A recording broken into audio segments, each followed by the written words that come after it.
Well, it's time now for our Entre Nous segment with Solange Mugin. Solange, great to have you as ever.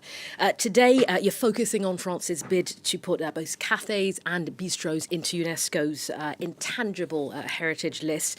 For many of us, nothing screams more kind of French living, if you will, than meeting up at a cafe or a bistro. What exactly is a French bistro? Well, these places mean different things to different people. And that living heritage, or the patrimoine vivant, is essential for any successful bid to UNESCO, or to be included among the 849 cultural practices of its intangible heritage lists. And in a minute, I'll get into the strengths and weaknesses of this bid, notably the problem of alcohol.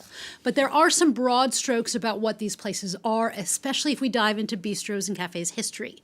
First, the word bistro. It's one of those lucky few words that can be spelled multiple ways, either with ending in an O or ending in an OT. As for its origin, well, there is a fun legend that says that it was Russian soldiers who, after the Battle of Paris in 1814, they would go into establishments and say, quick, quick. But that probably is not the real origin story. Rather, it's possible the word came from the terms for wine seller's assistant or poor quality wine, as we see here. And also possibly from northern slang for hard alcohol being mixed in with coffee. Now, initially, cafes, such as the Pro Cup, were seen as places where intellectuals, they could discuss philosophical ideas, and then bistros actually quickly filled the need for workers to have a place to grab a quick bite and drink like today. And over the decades, they have become places of friendship, of living the good life, but also a social equalizer as well. Drink a good glass of wine, eat a bite. It's a certain atmosphere of camaraderie and friendship. We're here to welcome everyone, all races, ethnicities, and creeds. You don't need your baptism certificate to order. We're here to welcome everyone. Solange, what I find really interesting is this kind of ambiguous difference, if you will, over what a cafe, a bistro, a brasserie is. Are all of those things, or a restaurant as well, are all of those things up for UNESCO status, essentially? Well, today the terms for the places that people eat and drink, they're sometimes interchangeable. And in addition to bistros and cafes, which often serve at all hours, it's one difference, you also have PMUs, or PMUs, which stands for Paris Mutuel Urbain. Now, this is the betting company, and these are generally less fancy cafes where you can make bets on horses, for example. They are also part of the UNESCO bid. And then there are all the others that aren't, the brasserie part of the bid. The brasseries, which originally, with its Alsatian roots, were more for beer drinking than wine. And today they are often a bit more formal than bistros, for example. Then, of course, there are traditional restaurants, which people often call restos here in France, which are generally open only during meal times.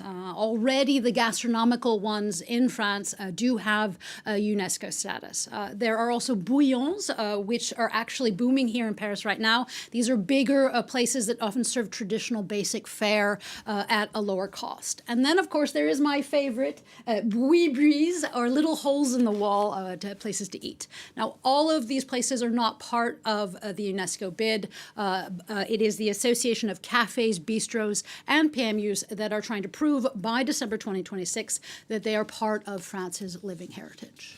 Now, a strong push to get these recognised as part of France's heritage, but it's not a new push, though, is it? It has to be said. It is not. In 2018, there was actually a campaign to have France's bistros and cafe culture put as the nation's pick.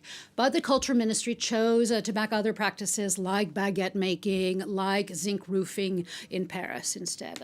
But this time, it looks like bistros and cafes could be a favorite. This magnificent French team, which fought hard to secure UNESCO recognition for the baguette, is the same French team that wants to fight for France's cafes and bistros, so that they too are fully recognized by UNESCO. And that is the fight we want to lead.